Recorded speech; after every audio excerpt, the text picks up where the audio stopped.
Mateus capítulo 6, versículo 10.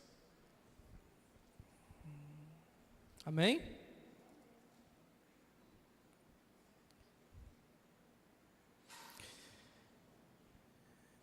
Diz a palavra: venha o teu reino, seja feita a tua vontade, assim na terra como no céu. Vamos repetir juntos? Vou contar até 3 e a gente lê juntos. 1, 2, 3. Venha o teu reino, seja feita a tua vontade, assim na terra como no céu. Amém? Feche seus olhos. Senhor, obrigado, Senhor, por estarmos aqui para te adorar. Ó Deus, nós te agradecemos, Senhor, pelo privilégio de estarmos aqui reunidos como igreja, Senhor. Sabemos que em muitos outros lugares do mundo, os nossos irmãos não têm essa liberdade que nós temos aqui. E muitas vezes te adoram de maneira oculta, porque não podem demonstrar a sua fé, porque são perseguidos e mortos. Mas nós, Senhor, estamos aqui com essa liberdade para te adorar. Somos gratos ao Senhor, que o Senhor venha fortalecer os nossos irmãos perseguidos, que o Senhor venha fortalecer a nossa fé e nos dar ousadia, Senhor, para nos manifestar como o Senhor merece, para nos expressarmos, Senhor, em adoração como o Senhor merece. Muitas vezes ficamos retraídos, tímidos, mas o Senhor merece muito além do que aquilo que temos oferecido. Que o Senhor nos ajude a cada dia a expressar uma adoração genuína e verdadeira, Pai, ao teu coração. Nessa noite te pedimos, fala conosco, fala por meio da tua palavra, Senhor. Apesar de mim, que o Senhor fale com a tua igreja nessa noite. Nós te pedimos em nome do Senhor Jesus. Amém. Amém. Glória a Deus. Pode sentar.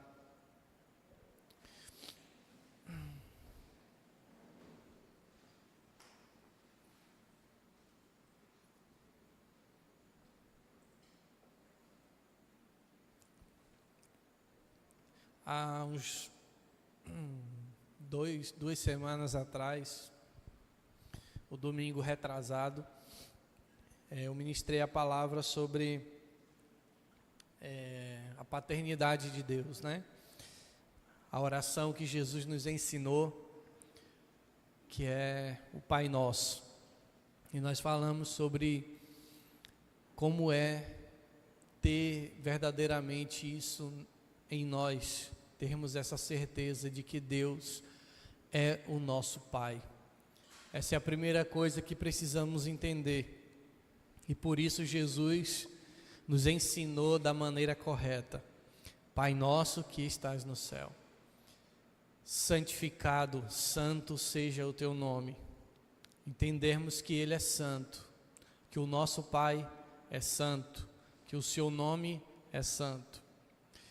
E o versículo seguinte é o que nós lemos hoje. Venha o teu reino,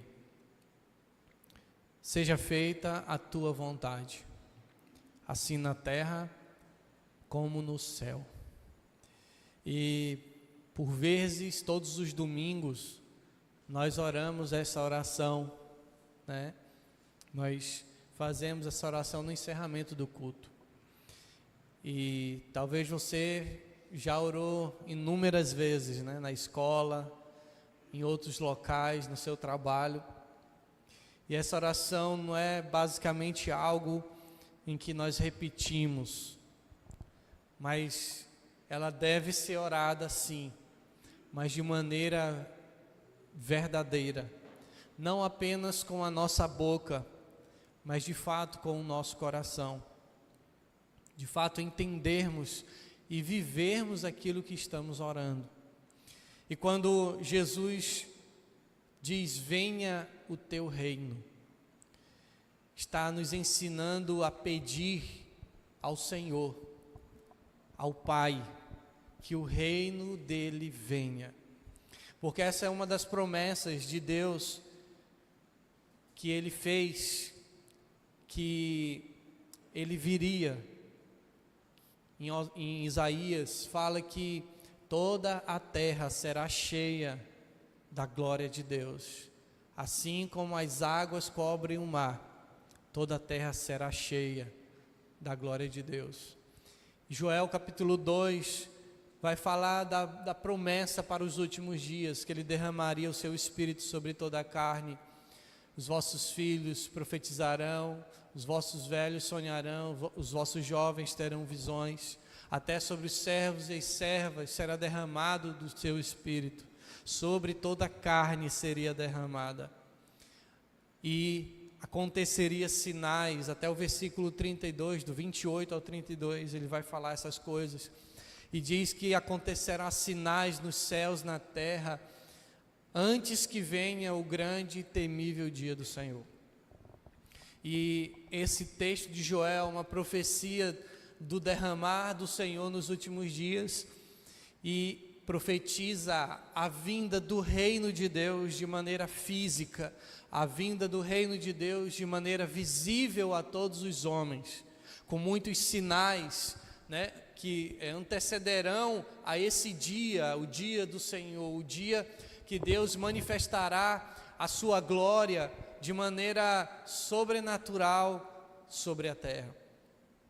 E essa profecia era entendida pelos judeus, e por muitas vezes eles acreditavam dessa forma, que Deus já estaria, a chegada do Messias seria de uma forma em que ele ia vir para reinar, e por isso eles esperavam o Messias que ia destruir o reino, né, de Roma, o Império Romano que dominava sobre aquela época.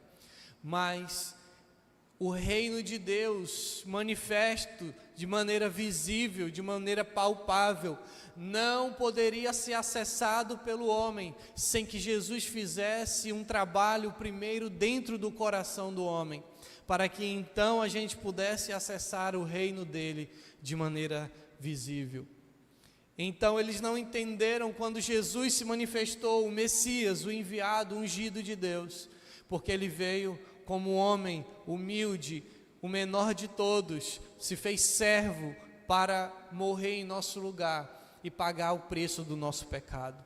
Era necessário que antes de Deus manifestar o seu reino aos olhos de todos, era necessário que o Senhor nos ressuscitasse espiritualmente primeiro, porque ninguém jamais pode ver o reino de Deus sem santidade.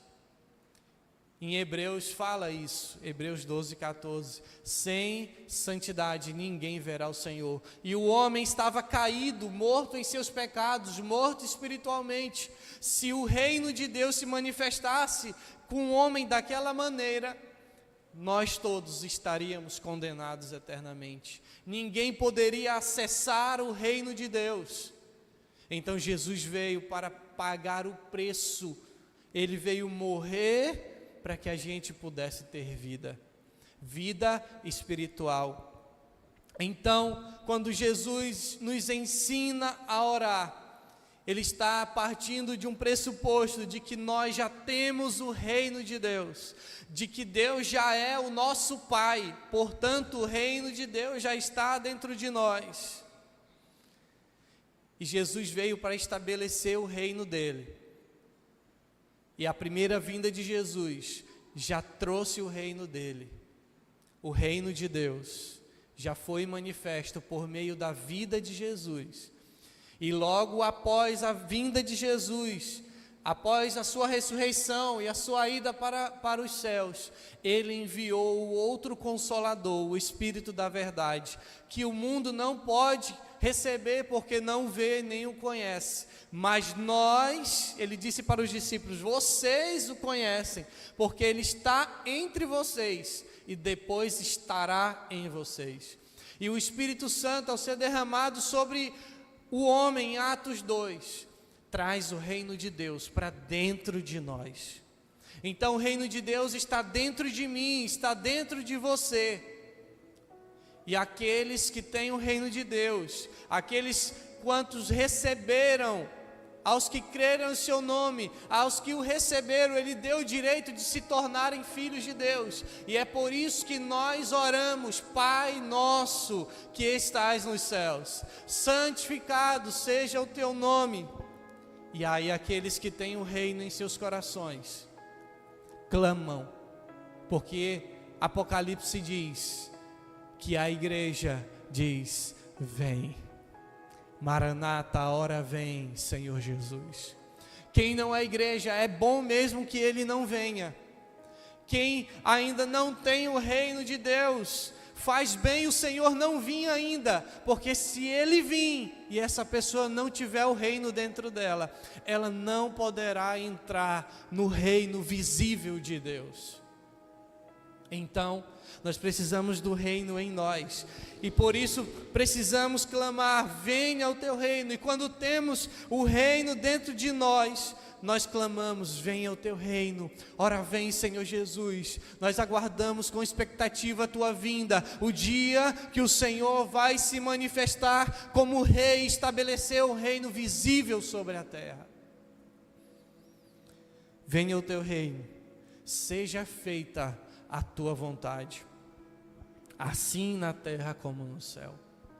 Irmãos, nós precisamos entender que existe um reino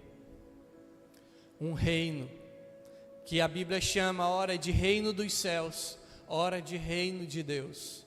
Ou seja, porque esse reino está nos céus, e quem reina nesse reino dos céus é Deus. Então ele pode ser reino dos céus, pode ser reino de Deus, e o reino dos céus é o reino de Deus. Então nós precisamos entender que o Senhor está assentado no seu trono, e agora Jesus está assentado à direita do Pai, intercedendo por mim e por você. Existe um reino, a qual Deus é o rei, e esse reino será estabelecido aqui, será visível aos homens. A Bíblia diz que todo joelho se dobrará e toda língua confessará que Jesus Cristo é o Senhor. Esse dia acontecerá, mas nós precisamos clamar para que esse reino venha. Mas para isso precisamos entender como funciona esse reino. Você já parou para perguntar ou para pensar como que é esse reino? Como que esse reino funciona? O que acontece nesse reino celestial? A Bíblia mostra para a gente, porque João viu na ilha de Pátimos, ele foi levado pelo Espírito de Deus, e ele teve a visão do céu, a visão das coisas que já aconteciam, de coisas que haviam acontecido, que estavam acontecendo e que vão acontecer ainda. João viu. Então eu queria que você abrisse em Apocalipse 4, para você entender o que é, qual é a realidade do céu, do reino de Deus, do reino dos céus. Isso aqui é o que acontece lá. Isso aqui é o que acontece no reino dos céus. Apocalipse 4.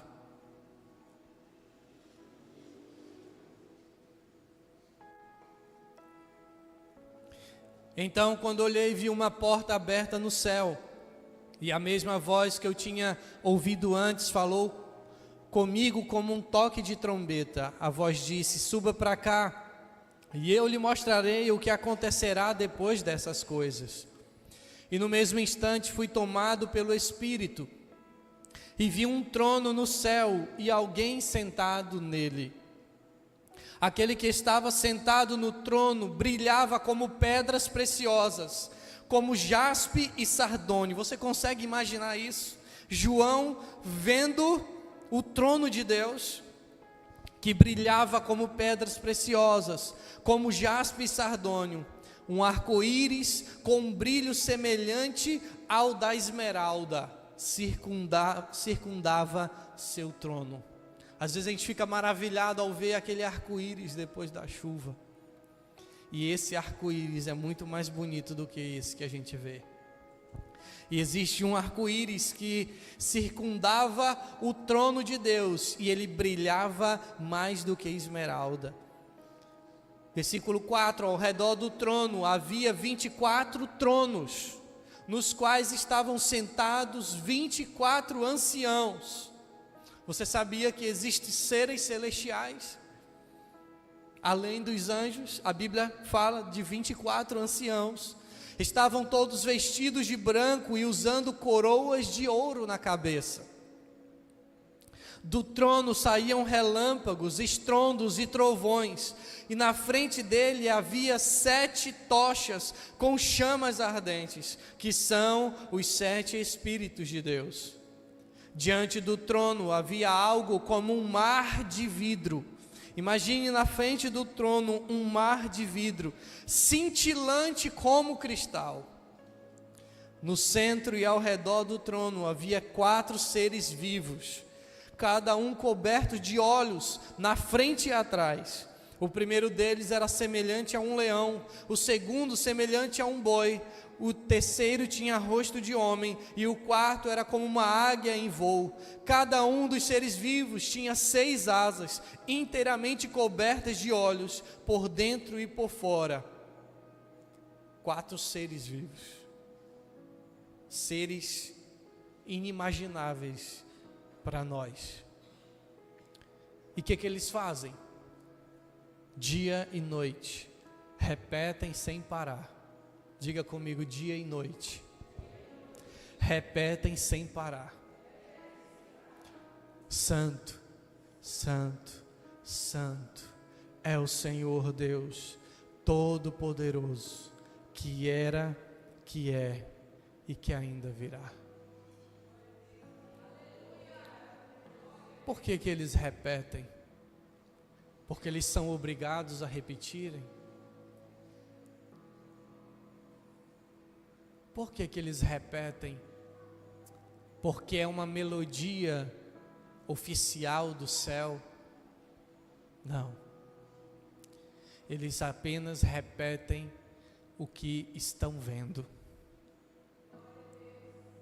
Porque a santidade, a glória de Deus enche o reino dos céus. E eles não conseguem falar senão aquilo que eles estão vendo. Santo, Santo, Santo é o Senhor Deus, o Todo-Poderoso, que era, que é e que ainda virá. Versículo 9: cada vez que os seres vivos dão glória, honra e graças ao que está sentado no trono, aquele que vive para todo sempre. Cada vez que os 4 seres vivos dizem isso ao Senhor: Santo, Santo, Santo. Versículo 10: os 24 anciãos se prostram e adoram o que está sentado no trono, aquele que vive para todo sempre. Colocam suas coroas de ouro diante do trono e dizem: Tu és digno, ó Senhor e nosso Deus, de receber glória, honra e poder, pois criaste todas as coisas, e elas existem, porque as criastes, segundo a tua vontade.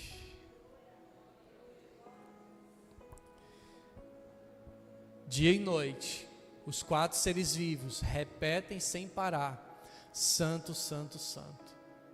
E todas as vezes que eles repetem, ou seja, sempre, os 24 anciãos se levantam dos seus tronos, lançam, se prostram diante do trono de Deus, e lançam as suas coroas e dizem: o Senhor é digno de receber glória, honra e poder. Irmãos, o que eu vejo nessa realidade? Isso é o que acontece lá no céu. Isso é que acontece lá. Talvez algumas pessoas têm dificuldade de cantar o mesmo louvor por muito tempo.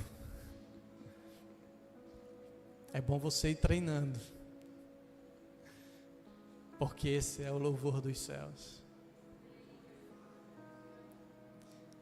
Porque a glória dele ele toma todo o lugar, todo o ambiente. E quando eles dizem, tu és digno de receber glória, honra e poder, pois criaste todas as coisas, e elas existem, porque as criastes segundo a tua vontade. Romanos fala que a vontade dele é boa, agradável e perfeita. Então, ele criou todas as coisas, e essas coisas só existem porque foram criadas segundo a sua vontade. Fale para o seu irmão aí. Até vi um meme ontem, né, que o ministro lá estava proibindo o pregador de mandar o irmão repetir para o irmão do lado, né? Mas eu vou fazer assim mesmo.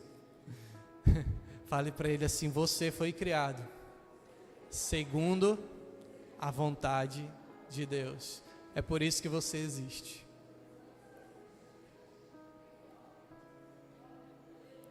Então, no céu, meu irmão, no reino dos céus, no reino de Deus, só existe uma vontade. Nenhuma outra vontade pode existir no céu.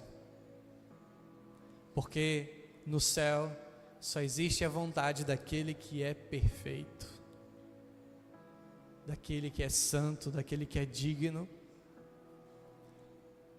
Então, foi por isso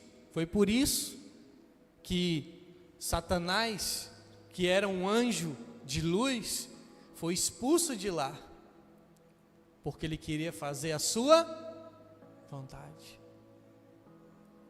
E no céu, no reino de Deus, só tem espaço para uma vontade, a vontade dele. E por quê? Porque ela é perfeita. Não existe outra vontade melhor. Não existe outra vontade mais agradável. Não existe outra vontade que supere a vontade dele. Então, eu preciso entender que o reino de Deus tem um rei, tem adoração, tem humilhação, tem rendição, que lá ninguém se acha nada diante do trono de Deus, que lá tudo que eles têm só servem para uma coisa, para eles entregarem como adoração ao Rei dos Reis. E só existe uma vontade. Quem está entendendo, diga amém. Essa é a realidade dos céus, do reino de Deus. Entendendo isso, a gente volta para a oração que Jesus fez e nos ensinou: venha o teu reino. E é por isso que ele diz: seja feita a tua vontade, aqui na terra, como ela é feita nos céus. Talvez você orou muito isso. E eu pergunto: você quer mesmo que o reino de Deus venha? Você quer mesmo que o reino de Deus venha sobre você? Porque quando o reino de Deus vem, só existe espaço para uma vontade. Por isso Jesus está pedindo: venha o teu reino. E para que o reino de Deus venha, é necessário que a vontade dele seja feita aqui na terra como é feita nos céus. E o reino de Deus já está aqui na terra? Sim, dentro de nós. A Bíblia diz que esse mundo ainda jaz no maligno. Então nós não estamos vendo o reino de Deus com os nossos olhos. O reino de Deus ainda não é visível, mas se tornará visível na volta de Jesus. Mas esse reino já existe aqui na terra. Aonde? Bata comigo assim. Nessa terra aqui.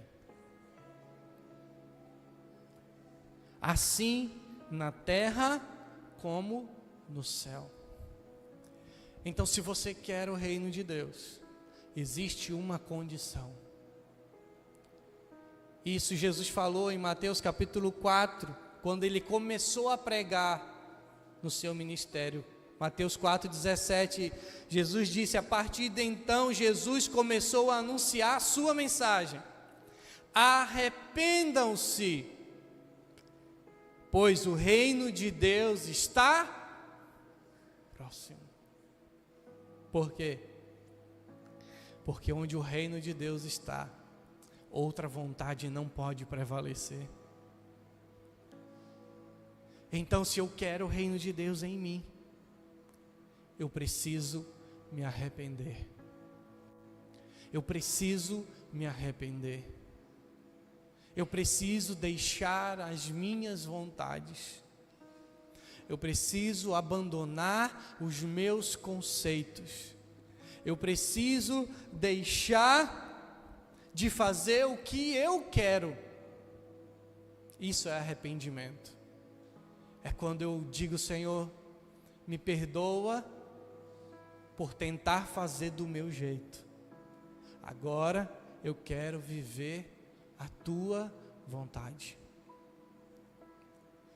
Por isso Jesus disse: arrependei-vos, porque é chegado o reino dos céus. E enquanto nós insistimos em viver a nossa vontade, em fazer as coisas do nosso jeito, enquanto nós insistimos em agir da forma que nós achamos que é certo, o reino de Deus não vem. E precisamos nos esvaziar.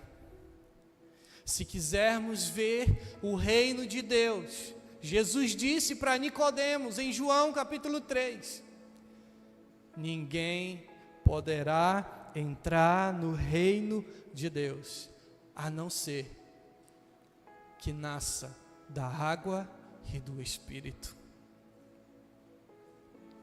A não ser que seja purificado, isso que significa água, e a não ser que seja vivificado pelo Espírito que traz vida. Não tem como alguém acessar o reino dos céus, o reino de Deus, estando morto espiritualmente. Não tem como alguém experimentar o que é celestial enquanto estiver vivendo do seu jeito. Por isso, o Evangelho começa com arrependimento. Porque o Evangelho é: o reino dos céus está próximo. Lucas, Jesus disse, Lucas 17, versículo 17 e 20, os fariseus, aqui vai mostrar como eles pensavam que o reino de Deus viria naquele tempo, naqueles dias, como que o Messias viria. Certo dia os fariseus perguntaram a Jesus: quando virá o reino de Deus? Jesus respondeu: o reino de Deus não é detectado por sinais visíveis. Não se poderá dizer: está aqui ou está ali, pois o reino de Deus já está entre vocês. Jesus já era a manifestação do reino de Deus. Em outra versão, na versão King James, fala que o reino de Deus está em vós. Quando que isso aconteceu? Como eu expliquei para vocês, quando o Espírito Santo veio morar em nós. Então, o reino de Deus, que estava entre nós, que habitou entre nós, porque Ele se fez carne através da pessoa de Jesus, depois que o Espírito veio habitar em nós, o reino passou a habitar aqui. Você tem um reino aí dentro de você. Só que talvez você ainda não experimentou todos os benefícios de ter o reino de Deus dentro de você. Por quê? Porque ainda você não abriu mão o suficiente da sua vontade. Você quer experimentar coisas novas com Deus? Você quer ter experiências que você nunca teve com Deus? Abra mão das suas vontades. Abra mão dos seus conceitos. Abra mão de querer viver a vida do seu jeito. De querer viver os seus sonhos. E comece a desejar viver os sonhos dele. E você vai começar a experimentar o reino de Deus fluindo do seu interior. O reino já está em você. E quem tem o reino tem que clamar: venha o teu reino todos os dias. Venha o teu reino na minha vida, Senhor. Seja feita a tua vontade aqui nessa terra como ela é feita nos céus. Que a cada dia eu seja mais rendido a Ti. Que a cada dia o meu eu diminua. Que a cada dia os meus conceitos, as minhas vontades, Senhor, eu quero abrir mão para que o Senhor cresça. Foi isso que João Batista disse: importa que ele cresça e eu diminua. Ninguém consegue sobreviver, nenhum eu consegue sobreviver diante da glória de Deus. Na Bíblia existem ocasiões que são chamadas de teofanias, que significa manifestação de Deus. Teo é Deus e fania é manifestação ou revelação. Então, existem ocasiões durante toda a Bíblia, do Antigo Testamento, a manifestação de Jesus não é uma teofania, porque a teofania é algo temporário. Eram manifestações temporárias que Deus vinha e falava com o homem, assim como Ele fez na sarça ardente com Moisés. Ali é uma teofania. Ali Moisés teve uma revelação de Deus. Deus se revelou a Moisés temporariamente em uma sarça. E assim aconteceu várias ocasiões na história, na Bíblia. Homens que se relacionaram, tiveram experiências manifestas. Deus se fez ali homem temporariamente, com Abraão, com Jacó. Quando ele luta no vale de Jaboque, ele lutou com Deus, porque Deus se encarnou temporariamente em forma humana, porque nenhum ser humano sobreviveria à manifestação total de como Deus realmente é. E quando Deus levou homens a terem visões, experiências com a glória real, como aconteceu com João, está registrado lá em Apocalipse 22, versículo 8, diz assim: eu, João, sou aquele que viu e ouviu todas essas coisas, e quando as ouvi e vi, sabe o que aconteceu com ele? Caí aos pés do anjo que a mostrou a mim, a fim de adorá-lo. Mas ele disse: não faça isso, sou um servo como você e seus irmãos, os profetas, e como todos os que obedecem ao que está escrito nesse livro, adore somente a Deus. Quando João viu todas aquelas maravilhas, ele não resistiu, seu corpo não resistiu à glória de Deus, e ele caiu. Você quer ver outro exemplo de quando Deus se manifesta ao homem, mostra a sua glória? Isaías capítulo 6. Isaías relata a experiência que ele teve, a visão que ele teve. No ano em que o rei Uzias morreu, eu vi o Senhor, e ele estava sentado em um trono alto, e a borda de seu manto enchia o templo. Acima dele havia serafins, cada um com 6 asas, com 2 asas cobriam o rosto, com 2 cobriam os pés, e com 2 voavam. Diziam em alta voz uns aos outros: o quê? Santo, Santo, Santo é o Senhor dos exércitos. Toda a terra está cheia da sua glória. Suas vozes, as vozes dos serafins, sacudiam o templo até os alicerces. Que adoração, hein, irmãos? E todo o edifício estava cheio de fumaça. Irmãos, quando a gente tem revelação dele, a nossa adoração passa de uma adoração medíocre para uma adoração intensa, fervorosa.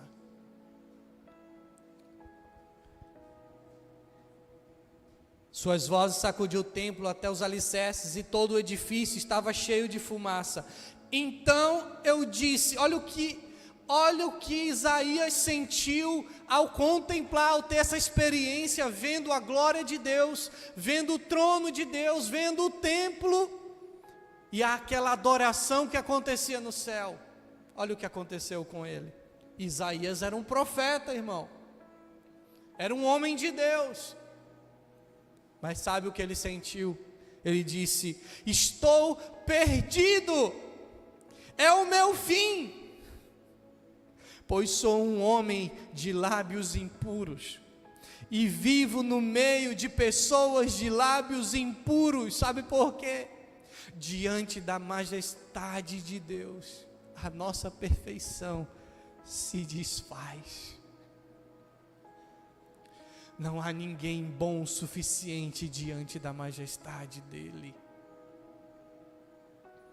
Por mais que ele era um homem justo para o padrão terreno, por mais que ele era um profeta para os homens aqui na terra, mas quando ele se depara com a glória de Deus, ele diz: eu estou perdido. Eu estou perdido. Eu sou um homem de lábios impuros, e vivo no meio de pessoas de lábios impuros. E meus olhos, porém, viram o Rei, o Senhor dos exércitos. Ele entrou em desespero, irmãos. Ele falou: eu vou morrer. Eu estou perdido, porque eu vi o Rei. Versículo 6 ele diz: então um dos serafins voou em minha direção, trazendo uma brasa ardente que ele havia tirado do altar, como uma tenaz, uma brasa viva o anjo tirou do altar. Versículo 7, ele tocou os meus lábios com essa brasa e disse: veja, esta brasa tocou os seus lábios, sua culpa foi removida e seus pecados foram perdoados. Isaías confessa os seus pecados. Isaías recebe o perdão de Deus através do toque com aquela brasa viva. Ele não consegue ficar diante da glória de Deus. O seu eu não resiste à glória e à majestade de Deus, porque no reino de Deus, no reino dos céus, só existe um que é perfeito, só existe um que tem uma vontade perfeita. E ele, então, depois de perdoado, ele diz: então ouvi o Senhor perguntar: a quem enviarei como mensageiro a esse povo? Quem irá por nós? Então respondi: aqui estou, envia-me. Ele tem uma revelação do reino de Deus. E quando o reino de Deus vem, o homem que há em nós precisa morrer. O homem pecador que há em nós precisa morrer. Por isso Deus passou e disse: Moisés, você não pode me ver, porque ninguém que me vê continua vivo. Você quer mesmo ver a glória de Deus? Você quer mesmo contemplar a Deus? Morra para você mesmo. Você quer que o reino de Deus habite dentro de você? Viva a vontade dele e não a sua. É por isso que Jesus disse: quem quiser ser o meu discípulo, quem quiser fazer parte do meu reino, deve negar a si mesmo dia após dia, tomar a sua cruz e me seguir.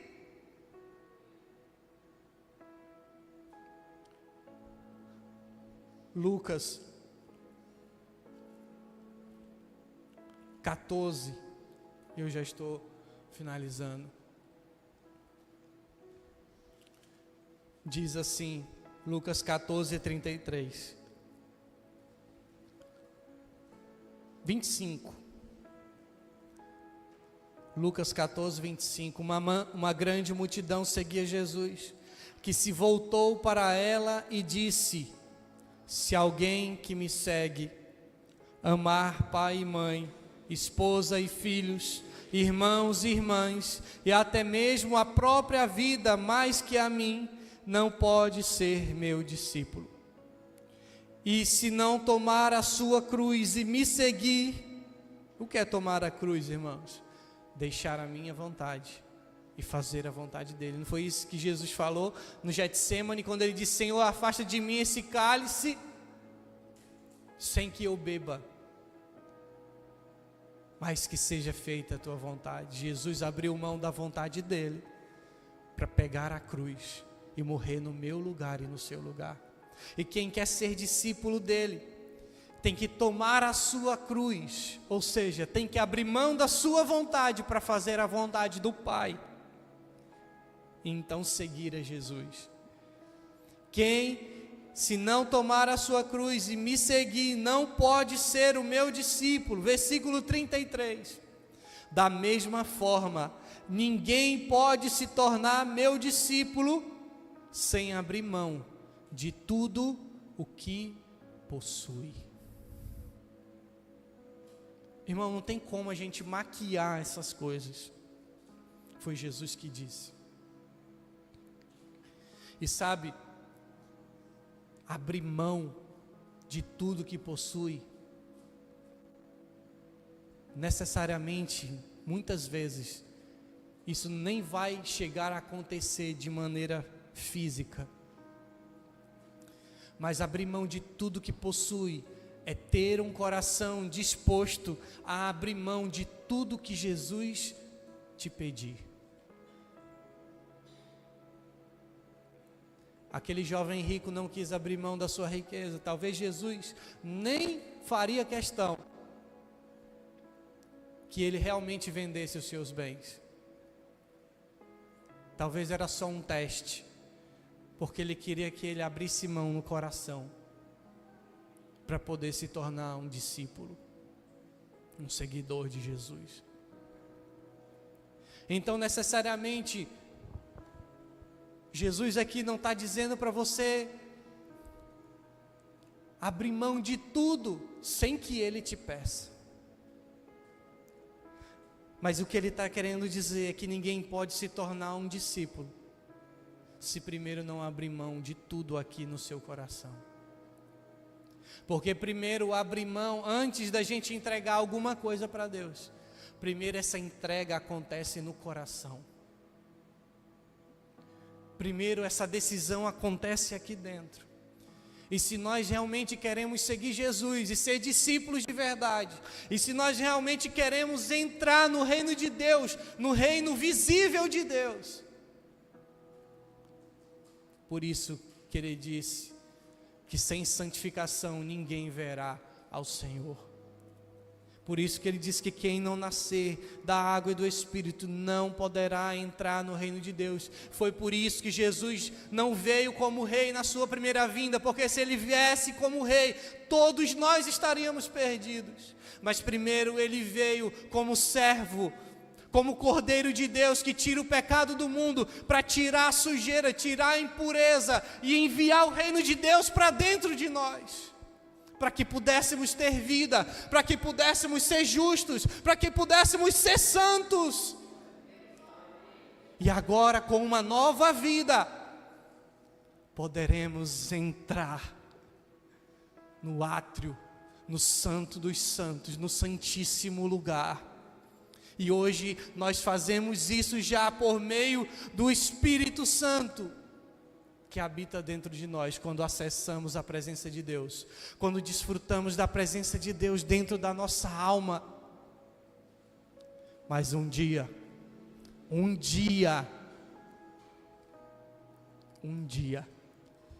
cada metro quadrado dessa terra será cheia da glória de Deus. Eu já tive experiências de estar em lugares onde havia uma entrega muito grande entre as pessoas que estavam ali. E quando há uma verdadeira entrega, uma verdadeira busca da presença de Deus, Deus se manifesta de maneira muito além do que interna. É por isso que muitas pessoas não conseguem ficar de pé. Ambientes são cheios da glória de Deus. E eu já estive em lugares assim. Nós já experimentamos coisas assim. Ano passado foi uma experiência muito parecida. Um domingo de manhã, aqui. Muitos aqui tiveram experiências com visões. Viram, escutaram o canto dos anjos. Viram o trono de Deus por trás. Viram anjos aqui por cima. Isso aconteceu aqui, irmãos. Quem foi que viu? Levanta a mão, deixa eu ver aí. Tem várias pessoas que viram. Levanta a mão, irmão, sem medo. Olha lá o Alexandre, o Danilo, a Lia e outras pessoas. Por quê? Porque houve uma entrega. Houve uma busca sincera e genuína. E quando Deus vem, Ele muda o ambiente. É por isso que não conseguimos ficar de pé, porque essa carne é corruptível, ela não suporta a glória de Deus. E isso é apenas, irmãos, uma porção do que é a glória. É uma pequena porção que Deus tem misericórdia de nós, ao nos fazer experimentar de maneira que não nos mate.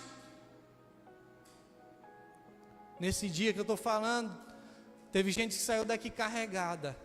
Por quê? Por causa do peso da glória de Deus. E sabe, irmãos, qual é o meu desejo? É que essa seja a nossa oração, não apenas de repetição, mas seja a oração do nosso coração todos os dias. Venha o teu reino, seja feita a tua vontade, assim aqui na terra como ela é feita nos céus. Senhor, faça a tua vontade na minha vida, faça a tua vontade nessa igreja, faça a tua vontade nessa cidade, nessa nação, assim como ela é feita nos céus. E quando um povo clama, e quando um povo entende essa visão, e quando um povo começa a clamar por isso, Ele vem. É por isso que avivamentos acontecem. É por isso que de 100 em 100 anos na história da igreja aconteceram avivamentos. Sabe por quê? Porque pessoas se reuniram para dizer que venha o teu reino, que seja feita a tua vontade, aqui na terra, como ela é feita no céu. Senhor, enquanto eu estiver aqui, eu vou fazer com que a tua vontade seja feita aqui, através da minha vida. Se o mundo não faz a tua vontade, eu vou fazer e vou levar outras pessoas a fazer a tua vontade. porque eu quero que o teu reino venha sobre mim. E nós podemos apressar a sua vinda, fazendo com que o reino dele venha.